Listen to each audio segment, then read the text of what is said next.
Morning, જય શ્રી કૃષ્ણ, જય સ્વામિનારાયણ. વિદ્યાર્થી મિત્રો, આજે આપણે પ્રકરણ 10 ની અંદર, ધોરણ 8 માં પ્રકરણ 10 ની અંદર જે યૌનારંભ તરુણાવસ્થા તરફ જે પાઠ આપણે ભણીએ છીએ એમાં છેલ્લે આપણે નર અને માદા માટેના ગૌણ જાતીય લક્ષણો વિશે માહિતી મેળવી. જેવી રીતે કે નરની અંદર શુક્રપિંડમાંથી ટેસ્ટેસ્ટેરોન નામના અંતઃસ્રાવ ઉત્પન્ન થાય છે, જે છોકરાઓમાં યૌનારંભની શરૂઆતમાં જે બદલાવ આવે છે, છાતી પર વાળ ઉગવા, દાઢી મૂછ ઉગવી, ખભા પહોળા થવા, આ બધા માટે જવાબદાર હોય છે. તેવી જ રીતે છોકરીઓની અંદર શુક્રપિંડમાંથી જે ઇસ્ટ્રોજન નામનો અંતઃસ્રાવ ઉત્પન્ન થાય છે, જે છોકરીઓને શારીરિક જે સ્થિતિ છે યૌનારંભની એમાં બદલાવ લાવવા માટે કારણભૂત છે. જેમ કે છોકરીઓની અંદર સ્તનનો વિકાસ થાય અને સ્તનની અંદર દૂધ ગ્રંથિઓનો વિકાસ થાય છે. એટલે આવી રીતે આ વસ્તુ આપણે જોઈતી જે અંતઃસ્રાવો દ્વારા નિયંત્રિત થાય છે. એટલે કે આ જે ગૌણ જાતીય લક્ષણો છે, એ ગૌણ જાતીય લક્ષણોની અંદર જે બદલાવ આવે છે, એ બદલાવ માટે તરુણાવસ્થાની અંદર જે બદલાવ આવે છે એના માટે અંતઃસ્રાવો જવાબદાર છે. આ અંતઃસ્રાવો છે એક રાસાયણિક પદાર્થ છે, અને એ રાસાયણિક પદાર્થ છે એ અંતઃસ્રાવી ગ્રંથિઓ, જેવી રીતે શુક્રપિંડમાંથી ટેસ્ટેસ્ટેરોન નામનો અંતઃસ્રાવ ઉત્પન્ન થાય છે, તેવી જ રીતે અંડપિંડમાંથી ઇસ્ટ્રોજન નામનો અંતઃસ્રાવ ઉત્પન્ન થાય છે. એટલે કે આ અંતઃસ્રાવી ગ્રંથિઓ, જેને એ અંતઃસ્રાવ ઉત્પન્ન કરતી જે ગ્રંથિઓ છે એને અંતઃસ્રાવી ગ્રંથિ તરીકે અથવા તો અંતઃસ્રાવ તંત્ર તરીકે ઓળખવામાં આવે છે. જેવી રીતે નરમાં શુક્રપિંડમાંથી નર અંતઃસ્રાવ, જેને ટેસ્ટેસ્ટેરોન કહેવાય, અને જે છોકરાઓમાં બદલાવ લાવવા માટેનું કારણ હોય છે. અને એ જ રીતે માદાની અંદર, એટલે કે છોકરીઓની અંદર જે અંડપિંડ છે, એ અંડપિંડમાંથી માદા અંતઃસ્રાવ કે જેનું નામ છે ઇસ્ટ્રોજન, જે છોકરીઓમાં બદલાવ લાવવા માટેનું કારણ છે. એટલે કે છોકરાઓની અંદર યૌનારંભની અંદર જે બદલાવ આવે છે, બરોબર, ઊંચાઈ વધવી, દાઢી મૂછ ઉગવા, છાતી પર વાળ ઉગવા, ખભા પહોળા થવા, આ બધા જે બદલાવ છે, એ બદલાવ છોકરાઓની અંદર શુક્રપિંડમાંથી ઉત્પન્ન થતો અંતઃસ્રાવ જે ટેસ્ટોસ્ટેરોન છે એની બદલાવનું કારણ છે. આ અંતઃસ્રાવ આપણા શરીરમાં આવેલી અંતઃસ્રાવી ગ્રંથિ, જેમાંથી શુક્રપિંડ એક અંતઃસ્રાવી ગ્રંથિ છે, તેમાંથી ટેસ્ટેસ્ટેરોન નામના અંતઃસ્રાવ ઉત્પન્ન થાય છે, જે છોકરાઓમાં બદલાવ લાવવા માટેનું કારણભૂત છે. એ જ રીતે છોકરીઓની અંદર અંડપિંડ છે, એ અંડપિંડ પણ એક અંતઃસ્રાવી ગ્રંથિ છે. આ અંતઃસ્રાવી ગ્રંથિમાંથી ઉત્પન્ન થતા માદા અંતઃસ્રાવ એટલે કે ઇસ્ટ્રોજન, આ ઇસ્ટ્રોજન જે ઉત્પન્ન થાય છે, એ ઇસ્ટ્રોજન ઉત્પન્ન થવાને કારણે છોકરીઓના શારીરિક સ્ટ્રક્ચરની અંદર, એટલે શારીરિક રીતે બદલાવ આવે છે, જે બદલાવને મુખ્યત્વે કારણભૂત છે. એટલે કે છોકરીઓમાં સ્તનનો વિકાસ થવો, દૂધ ગ્રંથિઓનો વિકાસ થવો, આ બધા છે એ અંતઃસ્રાવોને કારણે છે. હવે આ જે બધા અંતઃસ્રાવો છે, એ અંતઃસ્રાવોનું પણ પાછું નિયંત્રણ જે આપણા શરીરમાં આવેલી પિટ્યુટરી ગ્રંથિમાંથી સ્રવિત થતા અંતઃસ્રાવના નિયંત્રણમાં આવે છે. એટલે કે જે તે શુક્રપિંડમાંથી કે અંડપિંડમાંથી ઉત્પન્ન થતા જે અંતઃસ્રાવો છે, એ અંતઃસ્રાવોનું પણ પાછું નિયંત્રણ થાય. એ નિયંત્રણ છે પિટ્યુટરી ગ્રંથિમાંથી સ્રવિત થતા અંતઃસ્રાવ દ્વારા એનું નિયંત્રણ થાય છે, કે કેટલા પ્રમાણમાં એ અંતઃસ્રાવ ઉત્પન્ન કરવો, બરાબર, એનું નિયંત્રણ થાય, કયા સમય કરવો, આ બધું જ નિયંત્રણ થાય. પરિણામ છોકરા કે છોકરીઓની અંદર જે શારીરિક વિકાસ થાય છે, એ શારીરિક વિકાસ યોગ્ય પ્રમાણમાં થાય અને એના જનીનને આધારિત પણ થતો હોય છે, બરાબર. હવે આગળનો મુદ્દો છે કે પ્રજનન કાર્યોની શરૂઆત કરવામાં અંતઃસ્રાવનો ફાળો. તો કે આ પ્રજનન કાર્યો છે, એ પ્રજનન કાર્યોની શરૂઆત કરવામાં અંતઃસ્રાવનો ફાળો શું છે? તો કે આ અંતઃસ્રાવો છે, એ અંતઃસ્રાવો અંતઃસ્રાવી ગ્રંથિઓમાંથી ઉત્પન્ન થાય છે, અને એમાંથી ઉત્પન્ન થઈ ગયા પછી સીધા જ રુધિરમાં પડે છે. આ અંતઃસ્રાવો અંતઃસ્રાવી ગ્રંથિઓમાંથી ઉત્પન્ન થઈ અને સીધા જ ક્યાં પડે છે? રુધિરમાં. કારણ કે રુધિર છે એ આપણા આખા શરીરની અંદર ફરતું રહે છે. એટલે અંતઃસ્રાવી ગ્રંથિઓમાંથી જે અંતઃસ્રાવો સ્રવિત થાય છે, ઉત્પન્ન થાય છે, એ બધા જ અંતઃસ્રાવો સીધા જ રુધિરમાં મળે છે, અને રુધિરમાં ભળ્યા પછી એને એના શરીરમાં જે ભાગ સુધી પહોંચવું છે, એ ભાગ સુધી પહોંચે, એટલે કે વિશિષ્ટ ભાગ સુધી પહોંચે, જેને એ વિશિષ્ટ ભાગને એનું લક્ષ્યાંક તરીકે ઓળખવામાં આવે છે. દાખલા તરીકે પુરુષોની અંદર શુક્રપિંડમાંથી ઉત્પન્ન થતો અંતઃસ્રાવ જે ટેસ્ટેસ્ટેરોન છે, એ સીધો લોહીમાં બને. લોહીમાં ભળ્યા પછી ક્યાં સુધી પહોંચે? તો કે એનું લક્ષ્યાંક સ્થળ કયું છે? તો કે દાઢી અને મૂછ ઉગાડવા અને છાતી પર વાળ ઉગાડવા. એટલે તમે નાના હો, તમારી ઉંમર 10 વર્ષ કરતાં નાની હોય ત્યાં સુધી તમારે દાઢી મૂછ ઉગે નહીં, પણ જેવા 12-13 વર્ષની ઉંમર સુધી પહોંચો ત્યારે સુધીમાં તમારે દાઢી અને મૂછ ધીરે ધીરે ઉગતા થઈ જાઓ. એટલે કે અંતઃસ્ત્રાવો જે ઉત્પાદક સ્થળ છે, ઉત્પાદક સ્થળથી એનું લક્ષ્યાંક છે જુદું છે, અને ત્યાં સુધી પહોંચવા માટે એને અગત્યનો ફાળો જો કોઈ ભજવતું હોય તો એ તે રુધિર છે. એટલે જ આ અંતઃસ્રાવી ગ્રંથિઓમાંથી ઉત્પન્ન થયા બાદ સીધા જ રુધિરમાં પડે છે અને જે શરીરના વિશિષ્ટ ભાગ કે લક્ષ્યાંકના સ્થળ સુધી તેને પહોંચાડવામાં આવે છે. લક્ષ્યાંક સ્થળ અને અંતઃસ્ત્રાવો છે એ વચ્ચે સીધી પ્રક્રિયા કરે છે. એટલે કે લક્ષ્યાંક સ્થળ એ અંતઃસ્ત્રાવો સાથે સીધી પ્રતિક્રિયા કરે, પરિણામે એ સમય દરમિયાન ઝડપથી વાળ ઉગવા લાગે અથવા તો ધીરે ધીરે આમ ખૂબ જ ટૂંકા સમયના ગાળાની અંદર આપણને દેખાઈ આવે કે દાઢી મૂછ ઉગવા લાગ્યા છે, જેની સાથે પ્રતિક્રિયા કરે છે. શરીરમાં અનેક અંતઃસ્ત્રાવી ગ્રંથિઓ છે, જે મોટાભાગની અંતઃસ્ત્રાવી ગ્રંથિઓ છે અથવા તો નલિકાવિહીન છે અથવા તો નલિકા સહિત છે. એટલે કે શુક્રપિંડ અને અંડપિંડ છે એ પ્રકારના જાતીય અંતઃસ્ત્રાવો છે જે ગૌણ જાતીય લક્ષણો માટે જવાબદાર છે.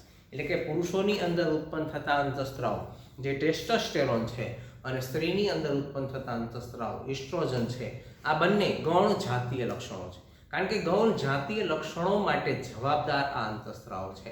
પરિણામે એના બધાની ઉપર પાછું જે નિયંત્રણ છે, નિયંત્રણ પિટ્યુટરી ગ્રંથિ ઉપર થાય છે.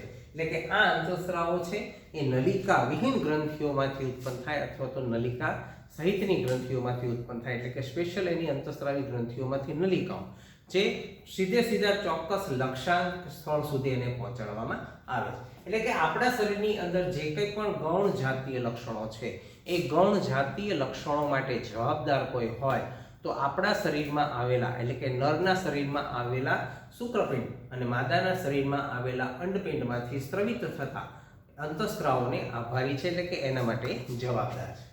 એટલે કે ગૌણ જાતીય લક્ષણો છે એ અંડપિંડ કે શુક્રપિંડમાંથી ઉત્પન્ન થતા અંતઃસ્ત્રાવોને એના માટે જવાબદાર છે. જાતીય અંતઃસ્ત્રાવો છે પિટ્યુટરી ગ્રંથિમાંથી સ્રવિત થતા અંતઃસ્ત્રાવના નિયંત્રણમાં આવે છે. એટલે કે આ જાતીય અંતઃસ્ત્રાવો છે એ પિટ્યુટરી ગ્રંથિમાંથી સ્રવિત થતા અંતઃસ્ત્રાવના નિયંત્રણમાં આવે છે. એટલે કે પિટ્યુટરી ગ્રંથિમાંથી સ્રવિત થતો અંતઃસ્ત્રાવ એ આ શુક્રપિંડ કે અંડપિંડમાંથી જે અંતઃસ્ત્રાવ ઉત્પન્ન થાય છે એને કેટલા સમયમાં, ક્યારે અને કેટલા સમયમાં એને ઉત્પાદન કરવું એનું નિયંત્રણ કરે છે. જેવી રીતે આપણા ઘરની અંદરનું નિયંત્રણ છે એ આપણા મમ્મી પપ્પા કરતા હોય છે, તો એવું આપણી ઉપરનું નિયંત્રણ છે. તો આવી રીતે શુક્રપિંડ કે અંડપિંડમાંથી ઉત્પન્ન થતા અંતઃસ્ત્રાવો છે એ અંતઃસ્ત્રાવોનું સીધું નિયંત્રણ છે એ પિટ્યુટરી ગ્રંથિમાંથી સ્રવિત થતા અંતઃસ્ત્રાવોના નિયંત્રણમાં છે. પિટ્યુટરી ગ્રંથિ છે અનેક અંતઃસ્ત્રાવોનું નિયંત્રણ કરે છે. એક અંતઃસ્ત્રાવ અંડપિંડમાં અંડકોષ અને શુક્રપિંડમાં શુક્રકોષના પરિપક્વનને નિયંત્રિત કરે છે. એટલે કે આ જે પિટ્યુટરી ગ્રંથિમાંથી સ્રવિત થતા અંતઃસ્ત્રાવ છે એ ઘણી બધી અંતઃસ્ત્રાવી ગ્રંથિઓનું પણ નિયંત્રણ કરે છે. આપણા ઘરમાં મમ્મી પપ્પા આપણા એકલાનું જ નિયંત્રણ કરે, બાકીના બધાનું નિયંત્રણ ન કરે એવું ન ચાલે, બરાબર? નિયંત્રણ બધાનું કરે. તો એવી જ રીતે પિટ્યુટરી ગ્રંથિમાંથી સ્રવિત થતો અંતઃસ્ત્રાવ છે એ આપણા શરીરની અંદર જેટલી પણ અંતઃસ્ત્રાવી ગ્રંથિઓ છે એ બધી અંતઃસ્ત્રાવી ગ્રંથિઓમાંથી સ્રવિત થતા અંતઃસ્ત્રાવનું નિયંત્રણ કરે અને જેને પરિણામે શુક્રપિંડમાંથી ઉત્પન્ન થતો શુક્રકોષ અને અંડપિંડમાંથી ઉત્પન્ન થતો અંડકોષ છે એ અંડકોષનું નિયંત્રણ, એટલે કે એના પરિપક્વનને નિયંત્રણમાં રાખે. એટલે કે ક્યારે એનું પરિપક્વન કરવું જેથી કરીને પ્રજનન કાર્ય કરી શકે અને ક્યારે એનું પરિપક્વન ન કરવું, બરાબર? આ સંજોગોમાં પણ એનું નિયંત્રણ થતું હોય છે જેથી કરીને કોઈ પણ વ્યક્તિ છે પ્રજનન કાર્ય કરવાને સક્ષમ બને અથવા તો એની ક્ષમતા ધરાવે છે. એટલે આ રીતે ગૌણ જાતીય લક્ષણો છે, ગૌણ જાતીય લક્ષણો માટે જવાબદાર કોઈ હોય તો પુરુષોની અંદર શુક્રપિંડમાંથી ઉત્પન્ન થતો એ ટેસ્ટોસ્ટેરોન નામનો અંતઃસ્ત્રાવ જેને નર અંતઃસ્ત્રાવ તરીકે ઓળખવામાં આવે છે, તેમજ માદાના શરીરમાં આવેલા અંડપિંડમાંથી ઉત્પન્ન થતો માદા અંતઃસ્ત્રાવ જેને ઇસ્ટ્રોજન તરીકે ઓળખવામાં આવે છે, જે નર અને માદાની અંદર તેના જાતીય ગૌણ લક્ષણો, એટલે કે જાતીય જે બદલાવ આવે છે એ જાતીય બદલાવ માટે જવાબદાર હોય છે, બરાબર છે? ત્યારબાદ આપણે આગળનો ટોપિક જોઈએ તો મનુષ્યમાં પ્રજનન કાળની અવધિ. એટલે કે મનુષ્યની અંદર પ્રજનન કાળની અવધિ કેટલા સમયથી કેટલા સમય સુધીની હોય છે. આપણે અગાઉ જોયું કે યૌનારંભની શરૂઆત ક્યાંથી થઈ જાય છે, તો કે 10 થી 12 વર્ષની શરૂઆત. જ્યારે છોકરીઓની અંદર એ ઉંમર ગાળો છે થોડોક પહેલા છે, એટલે કે 1-2 વર્ષ પહેલા છે. એટલે કે યૌનારંભની શરૂઆતની અંદર મનુષ્યમાં પ્રજનનકાળની અવધિ છે એની શરૂઆત યૌનારંભથી થઈ જાય છે. એટલે કે યૌનારંભ જેવો શરૂ થાય ત્યાંથી યૌનારંભ પૂર્ણ થઈ જાય ત્યાં સુધી આ બધા જાતીય ફેરફારો થતા હોય છે. આ બધા શું થાય છે? જાતીય ફેરફારો. જાતીય ફેરફારો પૂરા થાય એટલે કે યૌનારંભની જો અંત આવે 18, 19, 20 વર્ષની ઉંમરે, ત્યારે 18, 19, 20 વર્ષની ઉંમરે પહોંચેલ વ્યક્તિ છે એ પ્રજનન કાર્ય કરવા માટેને સક્ષમ બને છે. એટલે ત્યાં સુધી એના જાતીય ગૌણ લક્ષણો છે પૂર્ણપણે વિકસિત થઈ ગયા હોય છે. પણ એ પછી પ્રજનન કાળની શરૂઆત થાય છે. એટલે કે પ્રજનન કાળની અવધિ કેટલા માટે છે? એટલે કે જ્યારે 8 કે 10 વર્ષની ઉંમરથી યૌનારંભની શરૂઆત થાય. યૌનારંભ છે એનો તબક્કો છે 19 થી 20 વર્ષ સુધીનો હોય. એટલે કે 10 વર્ષથી 20 વર્ષ સુધીનો 10 વર્ષનો જે સમયગાળો છે એ 10 વર્ષનો સમયગાળો યૌનારંભને પરિપક્વ બનાવવા માટે, એટલે કે કોઈ પણ વ્યક્તિને પુખ્ત બનાવવા સુધીનો સમયગાળો છે. અને પુખ્ત બની ગયા પછી એ પ્રજનન કાર્ય કરવાને સક્ષમ બને છે. એટલે જ્યારે શુક્રકોષ અને અંડકોષ છે ઉત્પન્ન થવા લાગે ત્યારે પ્રજનન કરવાની યોગ્ય બને છે. એટલે કે કોઈ પણ વ્યક્તિના શરીરમાંથી જ્યારે શુક્રકોષ અને અંડકોષ ઉત્પન્ન થવા લાગે ત્યારે એ વ્યક્તિ છે એ પ્રજનન કાર્ય કરવા માટે સક્ષમ બને છે. અને આ ક્રિયા છે એ 18 થી 19 વર્ષ પછીની શરૂઆત થાય છે. ત્યાં સુધીમાં એના નરના શરીરમાંથી શુક્રકોષ અને માદાના શરીરમાંથી અંડકોષ ઉત્પન્ન થવા લાગે છે. જ્યારે શુક્રકોષ અને અંડકોષ ઉત્પન્ન થવા લાગે ત્યાર પછી તે પ્રજનન કાર્ય કરવા માટે સક્ષમ બને છે. બરાબર. એટલે જન્યુઓની પરિપક્વતા અને ઉત્પાદનની ક્ષમતા પુરુષોમાં સ્ત્રીઓની સરખામણીમાં વધારે હોય છે. એટલે કે જન્યુઓની પરિપક્વતા, જન્યુઓ એટલે અહીંયા શુક્રકોષ અને અંડકોષ, આની પરિપક્વતા છે એટલે કે ઉત્પાદનની ક્ષમતા છે એ ઉત્પાદનની ક્ષમતા પુરુષોમાં સ્ત્રીઓની સરખામણીમાં વધારે હોય છે. કારણ કે પુરુષોની અંદર શુક્રકોષો છે એ અસંખ્ય પ્રમાણમાં ઉત્પન્ન થાય છે, જ્યારે સ્ત્રીઓની અંદર મહિનામાં એક જ વખત એક જ અંડપિંડમાંથી એક જ અંડકોષ છૂટો પડે છે. પરિણામે અહીંયા જન્યુઓ છે એ જન્યુઓની પરિપક્વતા અને ઉત્પાદનની ક્ષમતા છે. એટલે કે જન્યુઓની પરિપક્વતા એટલે કેટલા પરિપક્વ છે અને કેટલું ઉત્પાદન છે એની ક્ષમતા એ પુરુષોમાં સ્ત્રીઓ કરતાં વધારે હોય છે. સ્ત્રીમાં પ્રજનનનો અવયવ જે છે એની શરૂઆત 10 થી 12 વર્ષની શરૂઆત થઈ જાય છે અને 40 થી 50 વર્ષની ઉંમર 40 થી 45 વર્ષની ઉંમર સુધી એને પૂર્ણ થાય છે. એટલે કે એનો પ્રજનન કાળનો જે શરૂઆત છે એ પ્રજનન અવયવો છે એ 10 થી 12 વર્ષની ઉંમરે એ શરૂઆત થઈ જાય અને 40 થી 45 વર્ષની ઉંમર સુધી એ કાર્યરત થાય છે. હવે સ્ત્રીઓની અંદર યૌનારંભની અંદર અંડકોષો છે એ પરિપક્વ બને છે. યૌનારંભમાં પૂર્ણ થાય પછી, એટલે કે 10 કે 12 વર્ષની ઉંમર પછી ધીરે ધીરે જેમાંથી એને જાતીય ગુણલક્ષણોને કારણે એને શરીરની અંદર જે કંઈ પણ પરિવર્તન આવે એ પરિવર્તનો પૂર્ણ થઈ ગયા પછી એના અંડપિંડમાંથી અંડકોષ છે એ અંડકોષ પરિપક્વ બને અને આ અંડકોષમાંથી એક અંડપિંડ છે પરિપક્વ થઈ અને છૂટો પડે છે. એટલે કે દર મહિને, એટલે કે 28 થી 30 દિવસના સમયગાળાના દરમિયાન કોઈ પણ સ્ત્રીના અંડકોષમાંથી 2 અંડકોષ હોય, 2 અંડપિંડ હોય, બંને અંડપિંડમાંથી કોઈ પણ એક અંડપિંડમાંથી એક અંડકોષ છે એ 28 થી 30 દિવસના સમયગાળા દરમિયાન એમાંથી છૂટો પડતો હોય છે. જે 28 થી 30 ના અંતરાલમાં કોઈ એક અંડપિંડ દ્વારા મુક્ત થતો હોય છે. એટલે કે જેવી રીતે પુરુષોમાં શુક્રકોષની સંખ્યા અસંખ્ય હોય છે, એની પરિપક્વતા વધારે હોય છે, એની ઉત્પાદન ક્ષમતા વધારે હોય છે, તેની સરખામણીમાં સ્ત્રીમાં 2 અંડપિંડ આવેલા છે. 2 અંડપિંડમાંથી દર 28 થી 30 દિવસના સમયગાળા દરમિયાન એક અંડપિંડમાંથી માત્ર એક જ અંડકોષ છે પરિપક્વ બને છે અને ત્યાંથી તે મુક્ત થાય છે. આ મુક્ત થયેલો જે અંડકોષ છે એ અંડકોષ જ્યારે મુક્ત થાય ત્યારે ગર્ભાશયમાં આવે. એ સમય દરમિયાન ગર્ભાશયની દિવાલ છે એ જાડી બને છે.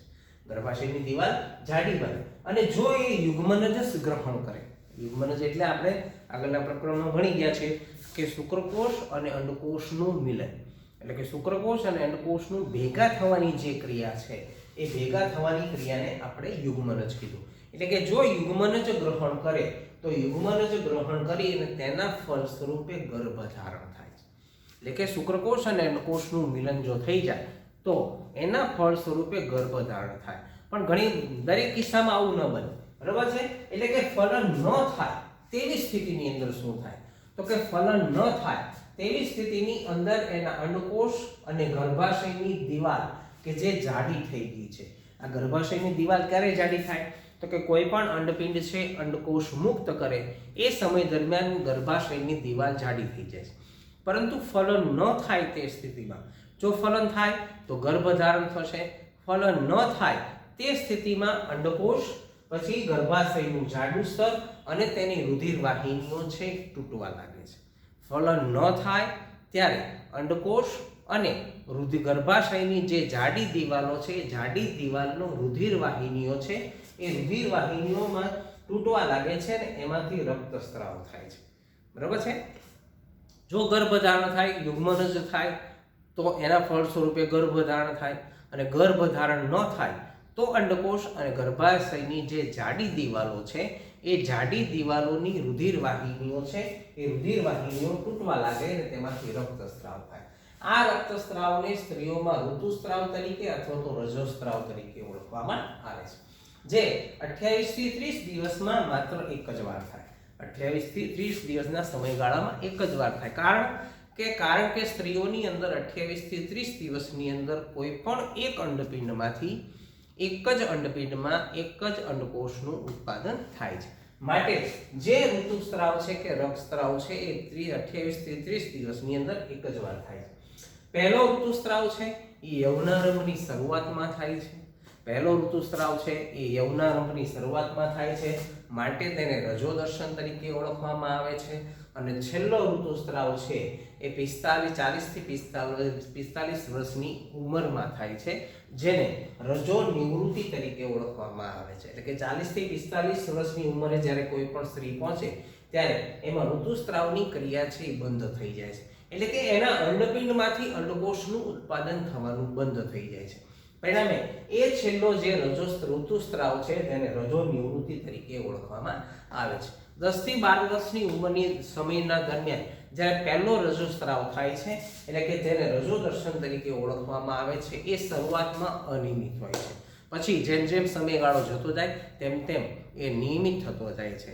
એટલે આ રીતે પુરુષોની અંદર પ્રજનનકાળની જે અવધિ છે એ પ્રજનનકાળની અવધિ 10 વર્ષથી શરૂ કરીને 45 વર્ષની ઉંમર સુધીની હોય છે. ઓકે વિદ્યાર્થી મિત્રો, તો આ ટોપિક આપણે અહીંયા પૂરો કરીએ છીએ. નેક્સ્ટ લેક્ચરની અંદર સંતતિનું લિંગ નિશ્ચયન કેવી રીતે થાય છે અને લિંગી અંતઃસ્ત્રાવો સિવાય બીજા કયા અંતઃસ્ત્રાવો આપણા શરીરમાં છે તેના વિશેની માહિતી મેળવશું. ઓકે વિદ્યાર્થી મિત્રો, have a good day, have a nice day. Thank you very much.